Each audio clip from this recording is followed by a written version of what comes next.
ওম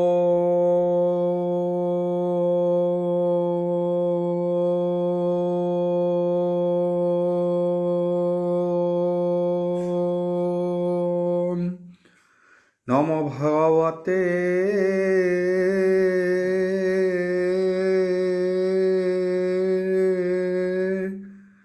বাসুদেবায়।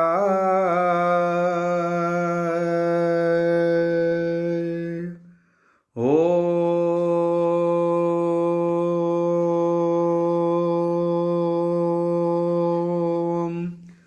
নমো ভগবতে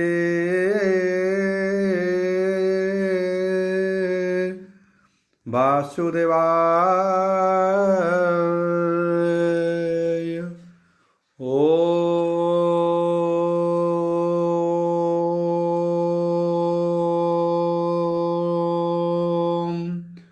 নমো ভগবতে বাসুদেবায়।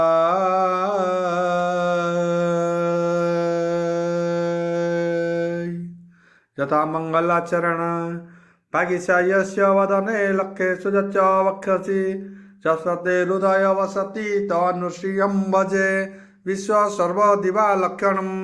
শ্রীকৃষ্ণাখ্য পরধ্যাম জগদ্ধাম নমামি তত মাধব মাধব বৈশ্য সর্বসিদ্ধি বিনায়তে বন্দে পরস্পরত্যম পরস্পরম প্রিয়লোকং মুখং করতি वाचलं पंगु लंघयते गिरि যৎকৃপাহ তমহ বন্দে পরমানন্দ হো মাধব। जो ब्राह्मण रुद्रणं दुस्तुतन्ति दैवस्तव देव संग पद पश्यन्ति जो सामज्ञ ध्यान वसते गद गदे मनसा पश्यन्ति जो योगिना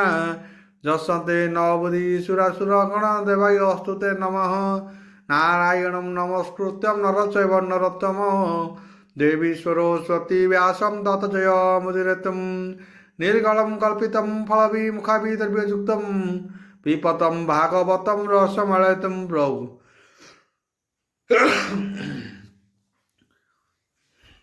चतुर्दश अध्याय नवम स्कंद चतुर्दश अध्याय शुक उवाच बोल ब्रह्मांडवार हरि बोल। एबे हो समह वंश शुण जेबे तरिब तिनि गुण से वंशे पुरुरबादी जे भावे जे अहबा सन्तति जस रहिला हामहि तले सर्व चलिले हे काल बले हस प्रसर जे अनंत तानाभि पद्मुहु ब्रह्मा जात सृष्टिर अर्थे हे सप्तपुत्रे जन्म होइले हे ब्रह्मा गात्रे मरा मरीचि आदि हि सप्त ऋषि ध्रुव मंडल हरथे बसी ब्रह्मांति ध्रुव चक्र बले उत्तर आकाश मंडले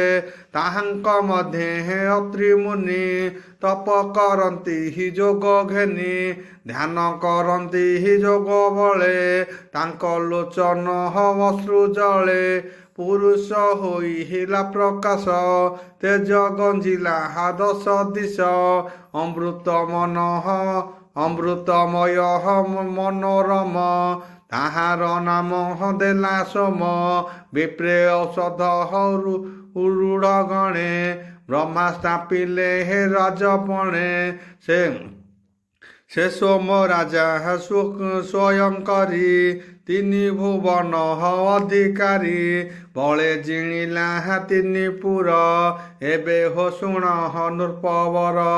सुंदर रूपे मर्त्य गर्भे निरते भ्रमे से स्वभावे हेमंते बृहस्पति नारी गंगार जले स्नान करी रूप सुंदर मनोहर स्वभावे नाम तार तारा तारा ताहार रूप गुण चाही अंगद भावे मोते जाई स्वभावे रत्न स्नान काले सोम रहिला ताकु बले से कथा शुणी बृहस्पति पत्नी हरणे दुखमती सोमर द्वारे रात्र गले अनेक प्रकार मातिले केबे हो କେବେ ହୋ ତାହାକୁ ନ ଦେଲା, ଅନେକ ଅପମାନ କଲା। ସେ ଗୁରୁଦେବ ମଧ୍ୟ ଆସି ଇନ୍ଦ୍ରଙ୍କୁ କହିଲେ ବିଶେଷି, ଇନ୍ଦ୍ରର ତୁଲେ ଦେବ ବଳ, ଚଳନ୍ତି ଶୁଭ ମୁଖ ଗୋଳ। ଏକଥା ଶୁଣି ଶୁକ୍ରବାଦେ ମିଳିଲା ଅସୁରଙ୍କ ମଧ୍ୟେ, ଅସୁର ବଳ ସଙ୍ଗେ କରି ଧାଇଁଲେ ସୋମ ପକ୍ଷ ଧରି। ଇନ୍ଦ୍ରର ତୁଲେ ଦେବଗଣ, ଏମନ୍ତେ ଦେବାସୁର ରଣ। ପ୍ରକୋପ ବଢ଼ିଲା ସଂଗ୍ରାମେ, ତାର ନାୟକ କ୍ଷୁଧା ନାମେ। ତାହାର ଅର୍ଥେ ଯୁଦ୍ଧ ଏଣୁ, ତାର କାମନା ନାମ ତେଣୁ। ଏମନ୍ତେ ଘୋର ଯୁଦ୍ଧ କଲେ, ଅନେକ ଦେବାସୁର ମଲେ। ଦେବ ଅସୁର ଘୋର ରଣେ, ବ୍ରହ୍ମା ମିଳିଲେ ତକ୍ଷଣେ। ରଣ ନିବାରି ଚତୁର୍ମାର୍ଗେ, ମିଳିଲେ ସୋମର ଅଗ୍ରତେ। ଅନେକ ଉଚ୍ଚ ନାଶେ କଲେ, ବୃହସ୍ପତିଙ୍କି ତାହା ଦେଲେ। ସେ ଗୁରୁ ତାର ମୁଖ ଚାହିଁ, ବୋଲନ୍ତି ବ୍ରହ୍ମାଙ୍କୁ ଅନାଇ, ବୋତାତ ଦେଖ ତୋ ଅଗ୍ରତେ, ଗର୍ଭ ଏ ଧରିଛି ଗୁପତେ। କେମନ୍ତେ ଛୁଇଁବ ଶରୀର, ଏହାରେ କାର୍ଯ୍ୟ ନାହିଁ ମୋର। କାହାର ବୀଜ ଗର୍ଭେ ଅଛି, କେମନ୍ତେ ଜାଣିବା ତା ଲକ୍ଷୀ। ତାହାର ଗର୍ଭ କାହୁଁ କୋପେ, ଗୁରୁ ବୋଲନ୍ତି ମନସ୍ତାପେ। ତୁମର ଛୁଇଁବୁ କେମନ୍ତେ, ସ୍ମରି କରିବ ଆଜ ତତେ। ଏମନ୍ତେ ଶୁଣି ସେ ଉତ୍ତର, କମ୍ପଇ ତାହାର ଶରୀର। 62-63 ନବମ ସ୍କନ୍ଧ ଚତୁର୍ଦ୍ଦଶ ଅଧ୍ୟାୟ ଶ୍ରୀମଦ୍ ଭାଗବତ। ତକ୍ଷଣେ ଗର୍ଭ ପ୍ରସବିଲା, ସୁନ୍ଦର ଗଜର ମୋହିଲା। କାନ୍ଦର ପଡ଼ି ଭୂମି କତେ, ଆଶ୍ଚର୍ଯ୍ୟ ଦେଖନ୍ତି ସମସ୍ତେ। ସୁନ୍ଦର ଦେଖ ତା ବଦନ, କଳ୍ପିଲା ବୃହସ୍ପତି ମନ। ବୋଇଲେ ମୋର ପୁତ୍ର ଏହି, ମୋର ବୋଲାଏ ତାହା ନା ଚାହିଁ। ଦେଖ ଏ ମୋହର କୁମର, ମୋହର ପ୍ରାୟ କି ସୁନ୍ଦର। ଗୁରୁ ବୋଲନ୍ତି ମୋର ସୁତ, ଏମନ୍ତେ ହୋଇଲା ଅନର୍ଥ। ସକଳ ମୁନି ଗଣ ତୁଲେ, ତାହାକୁ ବିଶ୍ୱାସେ ପୁଛିଲେ। ତା ଶୁଣି ଅଧ ମୁଖ ହୋଇ, ତାରା ରହିଲା ଜ୍ୱାଲା ପାଇ। କୁମର ଭୂମି ଗତେ ଥାଇ, ବୋଲେ ଜନନୀ ମୁଖ ଚାହିଁ। ଧ୍ରୁବତ ପଣ ତୋହର, କହ ମୁଁ କାହାର କୁମର। ନୋହିଲେ ପାଶ ଦେବି ତତେ, ଲଜ୍ଜା ହୋଇଲା ବଡ଼ ମତେ। ଏମନ୍ତେ ପୁତ୍ର ବାକ୍ୟ ଶୁଣି, ତାହାକୁ ରାଇ କୁଶ ପାଣି। ବୋଲନ୍ତି କୋମଳ ବଚନ, ନିର୍ଭୟ କରି ତାର ମନ। ବୋ ମାତ ଲଜ୍ଜା ତୁ ନ କର, ଏବେ କହ ଏ କାହାର କୁମର। ତା ଶୁଣି ଅଧଃ ମୁଖ ହୋଇ, ବୋଲେ ସୋମର ପୁତ୍ର ଏହି। ତକ୍ଷଣେ ସୋମ କାଳେ ଗଲା, ବ୍ରହ୍ମା ତାହାଙ୍କ ନାମ ଦେଲା। ବୋଧିଲା ରୂପ ଗୁଣ ଯୋଗୁ, ନାମ ହୋଇଲା ବୁଧ ତେତୁ। ସେ ବୁଧ ଇଳା କନ୍ୟା ଗର୍ଭେ, ମୁଁ ତୋତେ ରଜିଲି ପୂର୍ବେ। ପୁରୁର ବାକୁ ଜନ୍ମ କଲା, ଯେ କାଳେ ତପୋବନ ଥିଲା। ଏବେ ହୋ ଶୁଣ ନରନାଥ, ସୋମର ବଂଶାନୁଚରିତ। ସୁର ଭବନେ ଏକ ଦିନେ, ଉର୍ବଶୀ ଗନ୍ଧର୍ବ ଗାୟନେ। ଆମିତ୍ରା ବରୁଣଙ୍କୁ ଲଙ୍ଘିଲା ସେ ତାକୁ କୋପେ ପାଶ କଲା ବୋଇଲା ନରହ ଲୋକ ଯାଅ ସ୍ୱର୍ଗ ଭୁବନ ତୁ ନଥାଅ ତକ୍ଷଣେ ଅଧ ମୁଖ ହୋଇ ମିଳିଲା ନର ଲୋକେ ଯାଇ ଗିରି କନ୍ଦର ବନେ ଦୁଲେ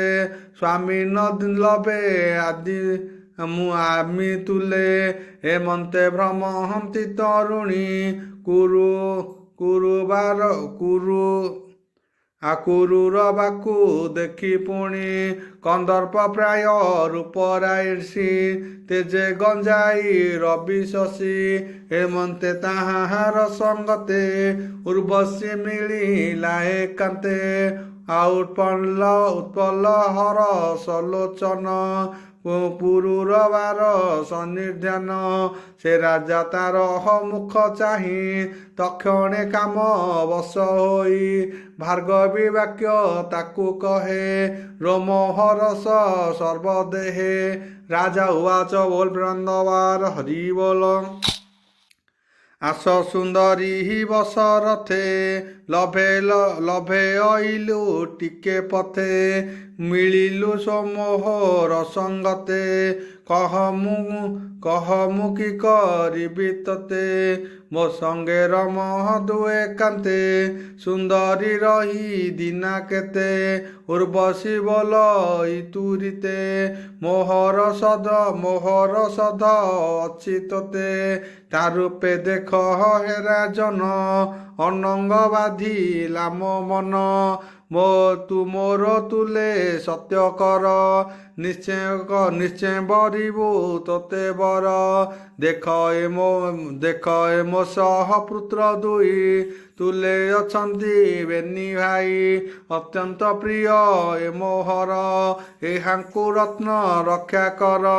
ଉଲଗ୍ନ ନ ଦେଖିବି ତତେ ଘୃତ ଆହାର ମୋର ନିତ୍ୟ ଏ ସତ୍ୟ ପ୍ରିୟ ଏ ସତ୍ୟ ପ୍ରତି ପାକୁ ଯେବେ ତୋ ସଙ୍ଗେ ରମି ବଇଁ ଦେବେ ହେମନ୍ତେ ତାର ମୁଖୁ ଶୁଣି ସତ୍ୟ ଯେ କଲା ନୃପମଣି ଉର୍ବଶୀ ରୂପେ ହୋଇ ବସ କଲା ସେ ଅନେକ ବିଶ୍ୱାସ ବିମାନେ ବସି ତାର ପାଶେ ଗିରି କାନନ ନାନା ବେଶେ ରୋମିଲା ହର ଶୀତ ମନେ ଚୈତ୍ର ରଥ ଆଦି ବନେ ଜଳ ବିହାର ନାନା ଦେଶେ ପଦ୍ମକୁମୁଦ ଗନ୍ଧ ବାସେ ଉର୍ବଶୀ ସଙ୍ଗେ ସଙ୍ଗ କଲା ରାତ୍ର ଦିବସ ନ ଜାଣିଲା ଏବେ ହୋ ଶୁଣ କୁରୁ ବଂଶ ଇନ୍ଦ୍ର ଯେ ନ ଦେଖି ଉର୍ବଶୀ ବୋଲେ ଗନ୍ଧର୍ବ ଗଣ ଚାହିଁ ଉର୍ବଶୀ ମୋର ଗଲା କାହିଁ ଗନ୍ଧର୍ବେ ବେଗ୍ନି କର ଯୋଡ଼ି କହିଲେ ଇନ୍ଦ୍ର ପାଦେ ପଡ଼ି ମିତ୍ରା ବରୁଣ ପାଶ ପେଦି ଉର୍ବଶୀ ଅଛି ମର୍ତ୍ତ୍ୟପୁରୀ ରମଇ ପୁରୁ ବର ତୁଲେ ତା ଶୁଣି ପୁରନ୍ଦର ବୋଲେ ତୁମ୍ଭେ ହୋ ମର୍ତ୍ତ୍ୟପୁରେ ଯାଅ ଉର୍ବଶୀ ଆଣ ବେগে ହୁଅ ସ୍ୱର୍গে ନ ରହେ ତା ବିହୁନେ ଚନ୍ଦ୍ର ନ ଦିଖେ ରାତ୍ରେ ଜେନେ তক্ষণে ইন্দ্র আজ্ঞা শিরে কেনি চলিলে মর্ত্যপুরে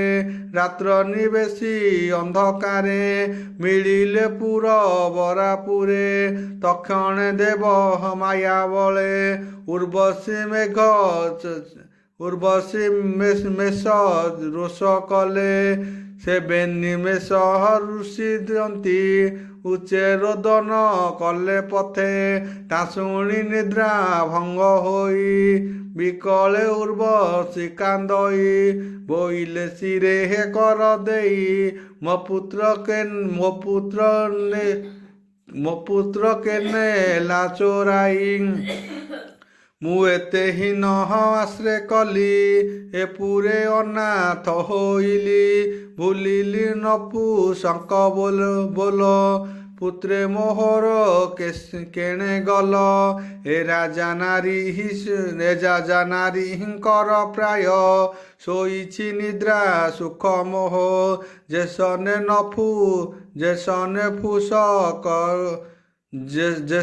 ନପୁସକ ଶୋଏ ହେମନ୍ତେ ଦେଖି ଲାତ ଚାହେଁ ସୁକ ଉବାଚ ବୋଲ ପ୍ରାଣବାର ହରି ବୋଲ ହେମନ୍ତେ ରୋଦହନ କରନ୍ତେ ରାଜାର ଶୟନ ଏକାନ୍ତେ ଉର୍ବଶୀ କଟୁ ବାକ୍ୟ ଶୁଣି ନିଦ୍ରା ତେଜିଲା ନୃପମଣି ବ୍ୟର୍ଥିତ ଉର୍ବଶୀ ବଚନେ ଅଙ୍କୁଶ କୁଞ୍ଜ ରଜେଶନେ ତକ୍ଷଣେ ଶୟନରୁ ଉଠି ଖଡ଼ଗ ଗଲା ଦୃଢ଼ ମୁଷ୍ଟି ଉଲଗ୍ନ ରାଜା ଦେଖି ଶୋଧେ ଆନନ୍ଦେ ହୋଇ ନ ଶୋଇ ଆନନ୍ଦେ ଦେହ ନଦୀ ସଇ ପଥେ ସେ ରୋମୋହ କାରବାରେ ମେଷକୁ ଛାଡ଼ିଲା ଗନ୍ଧର୍ବେ ସେ ମେଷ ଘେନି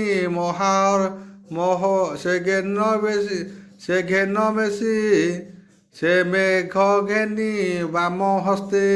ମିଳିଲେ ଉର୍ବଶୀ ଅଗ୍ରତେ ଗନ୍ଧର୍ବେ ଶୂନ୍ୟ ମାର୍ଗେ ଥିଲେ ବିଜୁଳି ତେଜ ପ୍ରକାଶିଲେ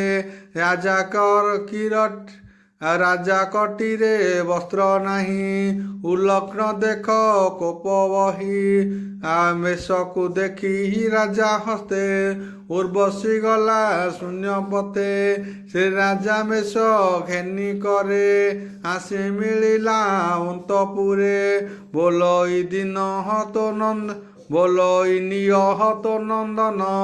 ନ ଜାଣୁ କଲୁ ଯେ ରୋଦନ ଶୟନ ସ୍ଥାନେ ସେ ମିଳିଲା ଖଟେ ଉର୍ବଶୀ ନ ଦେଖିଲା ଦୀପ ଆଣିଲା ତତ୍କ୍ଷଣେ ଦେଖି ଉର୍ବଶୀ ଗଲା କୋଣେ ନ ଦେଖି ମୋହ ଗତ ପଡ଼ି କାନ୍ଦଇ ହୃଦେ କରଜାତାଡ଼ି ଉନ୍ମତ୍ତ ପ୍ରାୟ ମହିର୍ଭୂମ ଗିରିକାନନ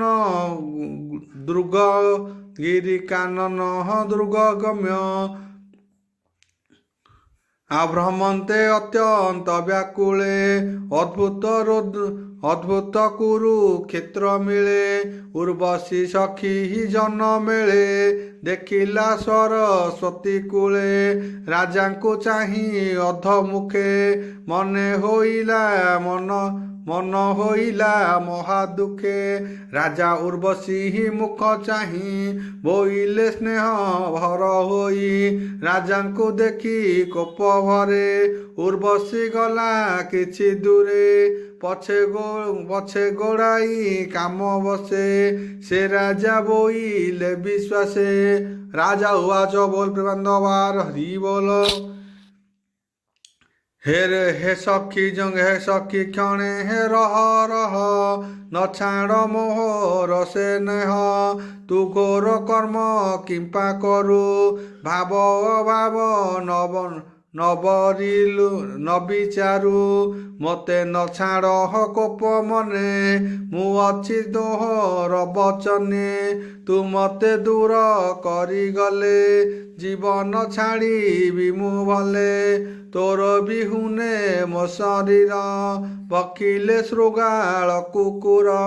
एमंते राजा वाक्य शुणी उर्वशी कहे मधुबाणी उर्वशी उवाच बोल प्रेमानंदबार हरि बोल नाथ शुण मो उत्तर संसारे स्त्री व्यवहार स्वभावे जेवा दुष्ट नारी ता संगे विश्वास न करी व्याघ्र भलुक संगे नर जे सने विश्वास व्यवहार स्त्री देहे जेबे गुण राजन सावधाने शुण निर्दय कपट कठिन साहस आदि चारि गुण अल्प क्रोध प्राण नियंती प्रतिप्रभाଙ୍କୁ न जानती अज्ञान भावे हेथांती नित्य বান্তি বান্তি কাম কাম ভোগ রচিত স্বভাবে নিত্য হুନ୍ତି কামে ଇଚ୍ଛନ୍ତି ନବ ସ୍ୱାମୀ ନାରୀଙ୍କ ସ୍ୱଭାବ ଏମନ୍ତ କିମ୍ପା ତୁ କରୁ ଦୁଃଖ ଚିତ ଏବେ ତୁ ନିଜ ପୁରେ ଯାଅ ଅବଶ୍ୟ ଲଭିବୁ ତୁ ସ୍ନେହ ଆସିବ ସମ୍ବତ୍ସର ଅନ୍ତେ ରମିବୁ ତୋହର ସଙ୍ଗତେ ଋତୁସ୍ନାନାନ୍ତି ଏକ ଦିନେ ରମିବୁ ତାର ସନ୍ନିଧାନେ ଅବଶ୍ୟ ହୋଇବ ସନ୍ତୁଷ୍ଟ ଏବେ ଉପାୟ କର ଚିତ ଗନ୍ଧର୍ବଗଣ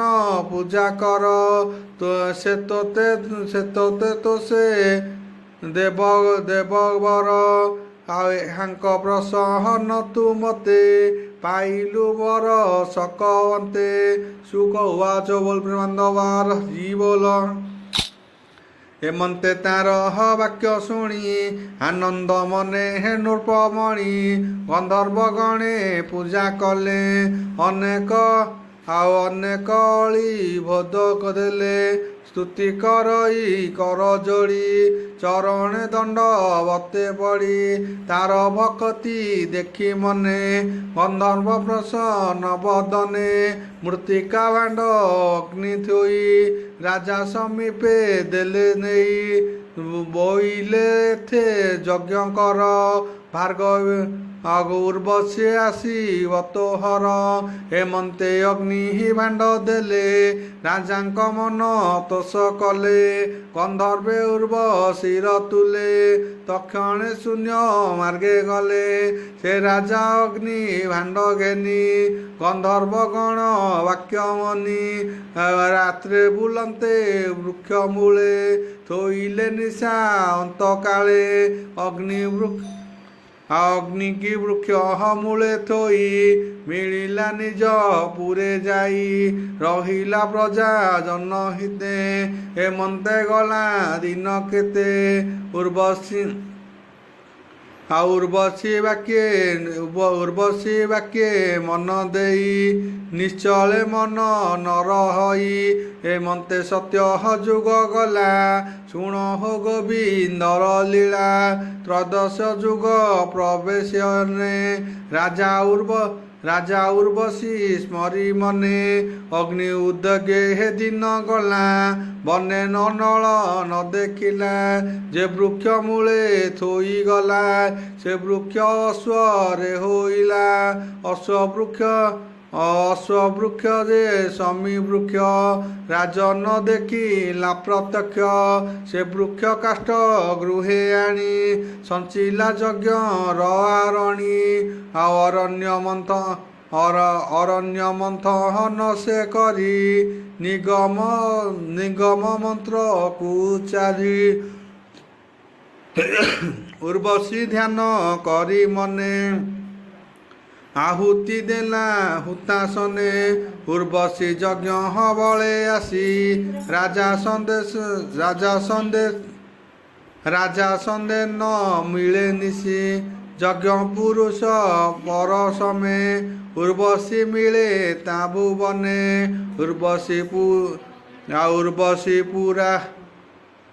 ଉର୍ବଶୀ ପୁରା ରବା ସଙ୍ଗେ ପୁତ୍ରେ ଜନ୍ମିଲେ ରତି ରଙ୍ଗେ ଅଗ୍ନିର ବର୍ଣ୍ଣାୟନ ହୋଇ ଜନ୍ମ ଲଭିଲେ ଷଡ଼ ଭାଇ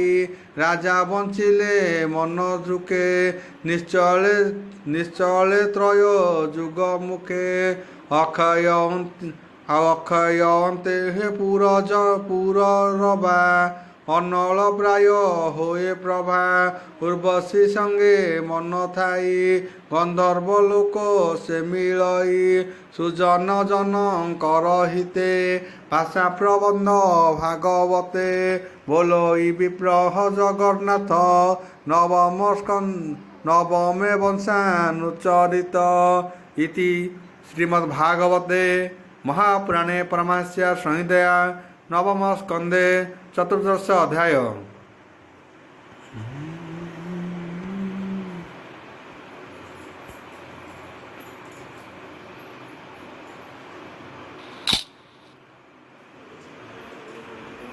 पंचदश अध्याय नवम स्कंद पंचदश अध्याय शुक उवाच बोलब्रांदवार हरिवल एबे हो शुण नरनाथ सोमर वंशानुचरित उर्वशी गर्भे हे विष्णु तेज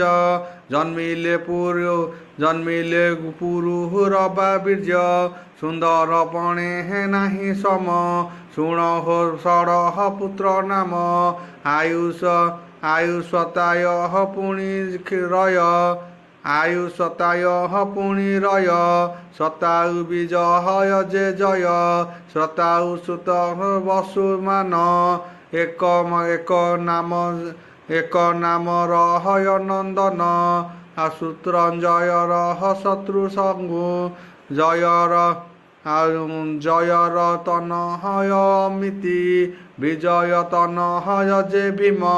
भीमर पुत्र जे कांचन ओम उर्वश्यः तस्य विद्रुवरेण्यं भर्गो देवस्य धीमहि यो न प्रचोदयात् शान्ति शान्ति पृथिवी शान्ति।